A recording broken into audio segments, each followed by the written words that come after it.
tudo bem? Eu sou o Felipe, esse é uma Fagafolândia e eu estou gravando o 20º dia de Veda e hoje eu vim fazer resenha. A resenha vai ser do livro Ficando Longe do Fato de Já Estar Meio Que Longe de Tudo, do David Foster Wallace. É um livro de ensaios. Na verdade, ele tem, se não me engano, são três ensaios, né? Na verdade, duas ali experiências de viagem, outra que é um discurso que ele fez para uma faculdade, e ensaio, e uns 2 ensaios propriamente ditos. Mas são textos não ficcionais dele. Bem, o David Foster Wallace, pelo que eu conheço, ele era jornalista e escritor já, e ele começou a ser convidado para fazer esses textos mais sobre a experiência dele, sobre viver alguma coisa, vivenciar alguma coisa, ir até um lugar, fazer uma viagem e escrever sobre aquilo. O David Foster Wallace também ficou muito conhecido porque ele cometeu suicídio. E além disso ele tem um livro gigantesco, né, que é chamado de Veio Pra Cá como Graça Infinita, pela Companhia das Letras. E ele é muito reconhecido também por isso. Bem, no livro nós temos aí, são 6 textos, se não me engano, são 6. O primeiro é Ficando Longe do Fato de Estar Meio Que Longe de Tudo, que é o nome que dá título ao livro. Depois nós temos Uma Coisa Supostamente Divertida que Eu Nunca Mais Vou Fazer. O terceiro é Alguns Comentários sobre a Graça de Kafka. O quarto texto é o Pense na Lagosta. O quinto texto é o Isso é Água. O sexto é Federer como uma experiência religiosa. Bem, falando no geral do livro, ele é extremamente interessante porque esses relatos dele, a maneira como ele escreve, ele passa muito simplesmente a escrita opinativa, ou senão a escrita de observação. Lendo sobre esse livro, você encontra muito nas resenhas, falando sobre como o Foster Wallace ele era irônico, ou como ele era engraçado, como ele conseguia dar um tom engraçado, um tom divertido, e um tom muito crítico às experiências que ele passava. Mas para mim vai uma coisa muito além disso nos textos dele. Para mim, isso é uma coisa...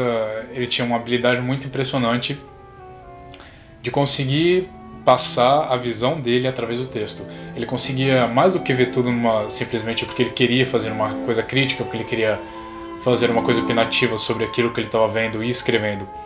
Para mim era muito simplesmente ele colocando a visão de mundo dele ali naquela experiência que ele estava vivendo. E ele conseguia passar isso extremamente bem pela escrita. Então, lendo esses textos, lendo o livro, eu lembro de ir lendo e pensando assim, putz, não me impressiona que esse é um cara que cometeu suicídio. Realmente não me impressiona. Se ele não tivesse cometido ainda e eu tivesse lido o livro, eu talvez tivesse um pensamento mais, nossa, como esse cara é irônico, ou como ele é meio pra baixo. Mas depois de saber disso, né, depois que ele sabe que ele realmente cometeu, você tem uma visão ali dentro da cabeça dele. Todos os textos dele são profundamente essa experiência dele. Você se imerge muito bem nisso. A habilidade dele com a escrita, com a palavra, é te puxar para isso. Então é divertido, ele é muito cômico, a maneira dele ser crítico é uma maneira irônica e logo é uma maneira quase de stand-up, de você ver a experiência que ele está passando, a experiência que ele descreve. E é por isso, né, por essas vias que você se entretém tanto no texto e que você consegue ir tão fundo nele. Você consegue se colocar na mesma posição que ele. Mas é quase imperceptível de que ele não está fazendo isso meio que por ego intelectual ou porque ele quer passar isso de uma maneira intelectual.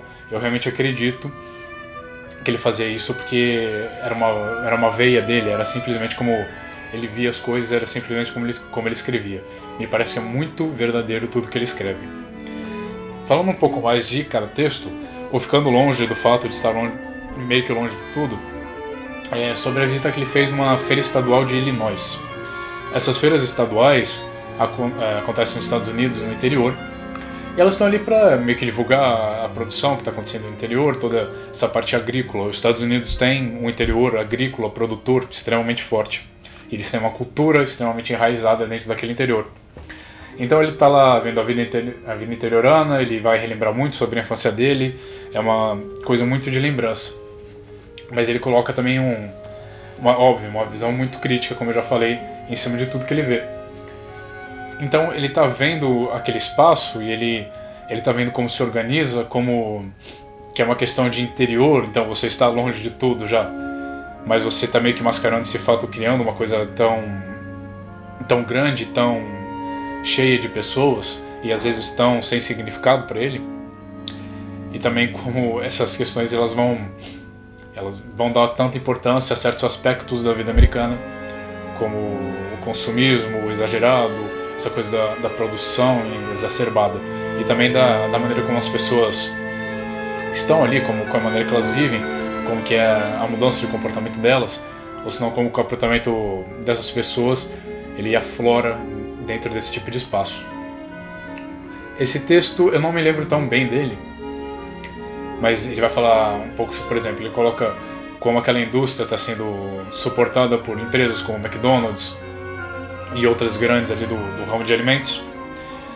Isso tudo, de novo, dá uma impressão de que a visão dele é negativista. Você não fica depressivo, o texto não é depressivo, ele não é triste exatamente, não é dessa maneira que ele escreve, mas prestando atenção, você vê essa coisa bem fatalista dele. Ele não consegue ver nada daquilo para um aspecto em um âmbito diferente, ou um âmbito das pessoas, por exemplo, que estão ali para se divertir, ou que estão ali para divulgar, ou para fazer crescer aquele setor produtivo. Ele só tem a própria visão dele de como isso é uma coisa meio alheia, ou como isso é uma coisa meio estranha, né? O próximo texto, que é uma coisa supostamente divertida, que eu nunca mais vou fazer, é provavelmente o meu texto favorito do grupo. Ele vai falar sobre a experiência dele num cruzeiro. Então, as revistas, né, eles gostaram tanto do diálogo que ele fez, né, do texto que ele criou para essa feira de Illinois, exatamente porque não foi simplesmente uma visão, uma observação, mas foi totalmente a ironia da visão dele, em que eles mandaram ele para fazer um cruzeiro, que era uma coisa que ele nunca pensava em fazer. Bem, um cruzeiro deveria ser uma coisa divertida, né? Deveria ser uma coisa que você gosta, que você relaxa, mas ele colocado nesse ambiente, com essa visão extrema de mundo dele, extremamente alheia. Às vezes eu pensava lendo também que, caramba, esse cara ele se coloca numa posição muito solitária, muito alheia ao resto das pessoas. E quando ele se confronta nesse tipo de situação, nesse tipo de ambiente, em que é muito de uma massa, é muito de várias pessoas unidas, ou é muito de um pensamento do que deveria ser divertido, do que deveria ser legal de fazer, ele se vê muito mais sozinho, né? Ele se distancia ainda mais. Eles colocam numa posição muito conflituosa. Mas bem, esse é principalmente o texto mais engraçado, a maneira como ele vê cada um dos aspectos daquele cruzeiro. Ele não está ali, você pensaria, sei lá, no ensaio sobre um passeio no cruzeiro, você realmente pensaria de que alguém está indo ali quase fazendo uma propaganda. Olha, eu passei tantos dias, isso foi tão legal, eu fiz isso, fiz aquilo, eu fui em tal parte do navio e me diverti de tal maneira, o navio tinha isso e aquilo para mim.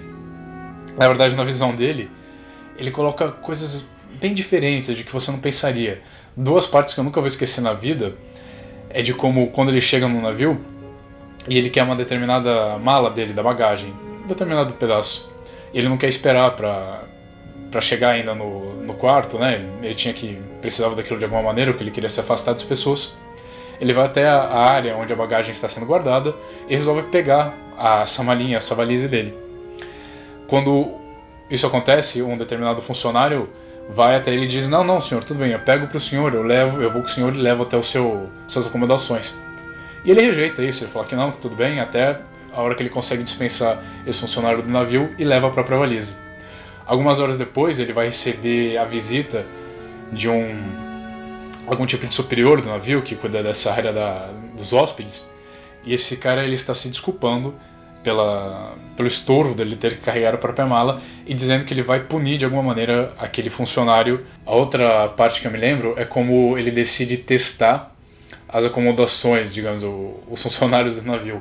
Ele percebia que cada vez que ele saía do quarto, se ele ficasse mais de meia hora, Ele voltava e o quarto estava arrumado. E ele nunca via as pessoas que faziam essa arrumação. Ele começou a ficar com a impressão, que na verdade eu já ouvi antes das pessoas que fazem cruzeiro, de que tem alguém escondido debaixo da cama, que assim que você sai, arruma o quarto inteiro e se esconde se você chega. Ele começou a cronometrar o tempo em que ele precisava estar fora do quarto para ele voltar e o quarto estar arrumado.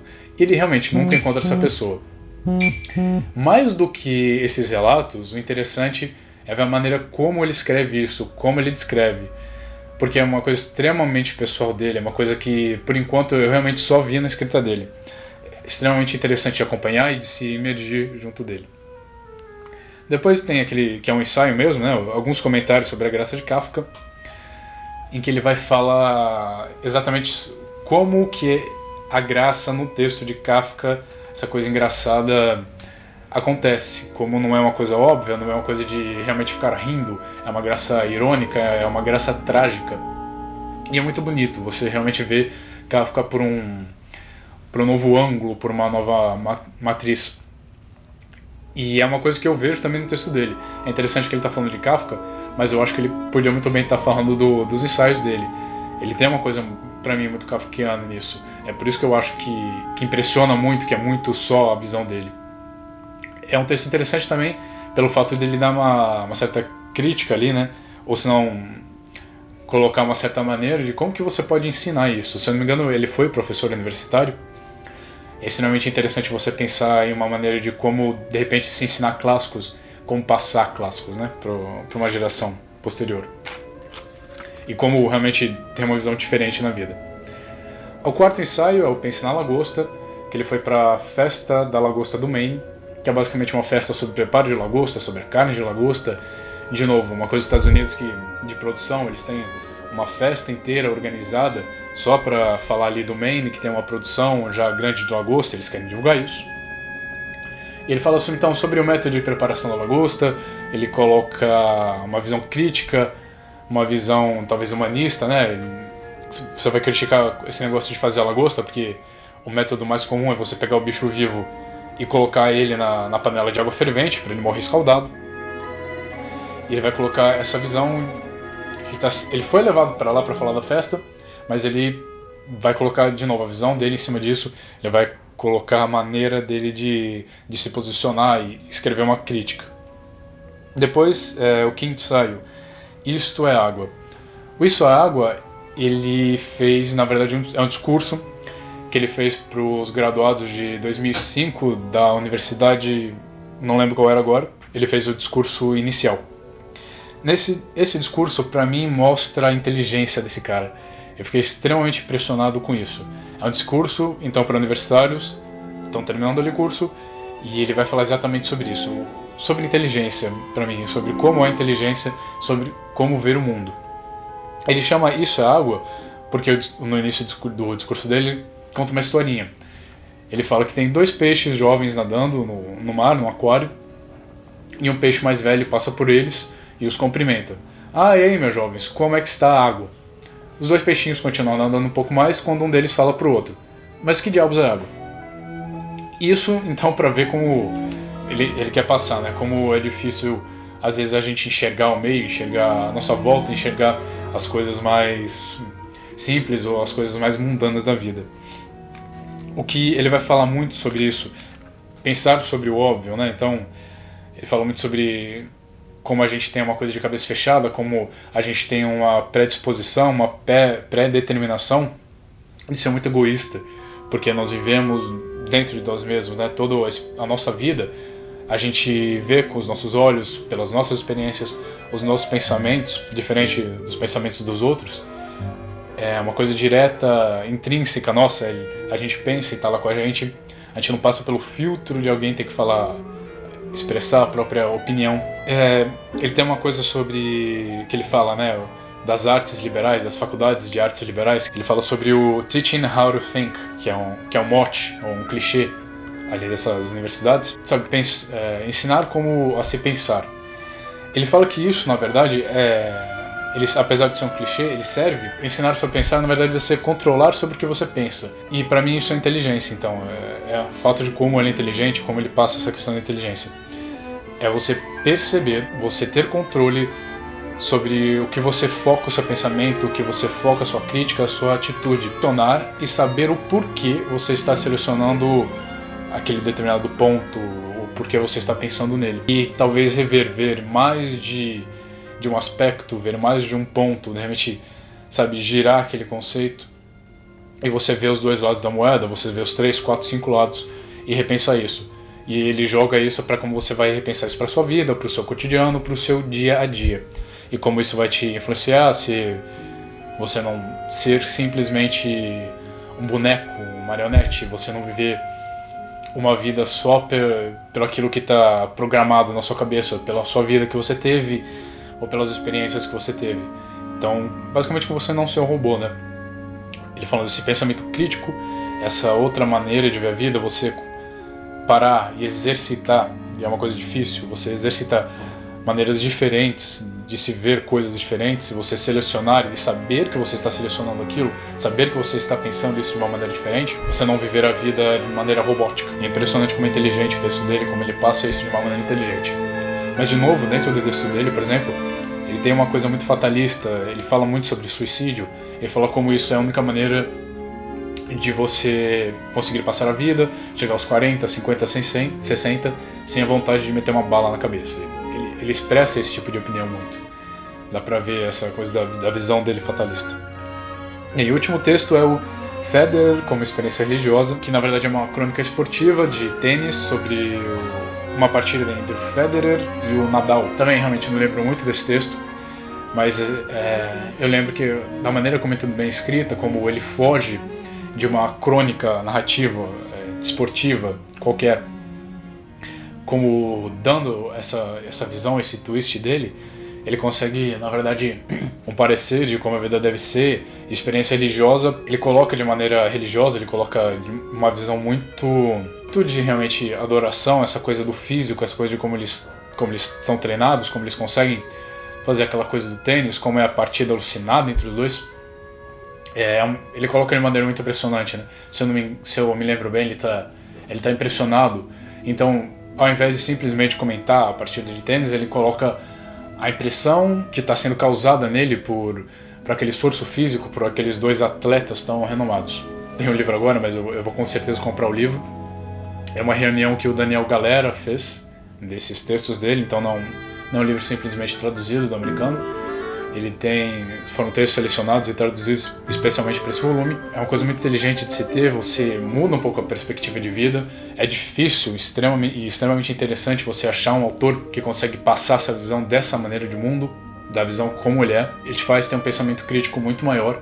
E você chegando no Isso é Água, você começa a pensar o pensamento crítico dele. E é uma coisa extremamente interessante, né? De ficar rodando esses textos e rodando todos esses pensamentos assim em volta, e daí você volta de novo e compara com o teu. É uma coisa que te faz pensar.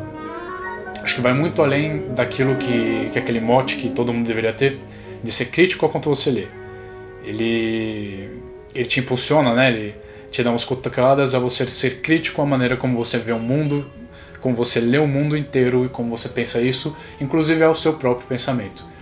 Por isso eu acho leituras extremamente válidas, eu quero ler muito mais sobre ele, muito mais como ele escreve. E se você gostou, então dá um joinha ou coloca nos seus favoritos.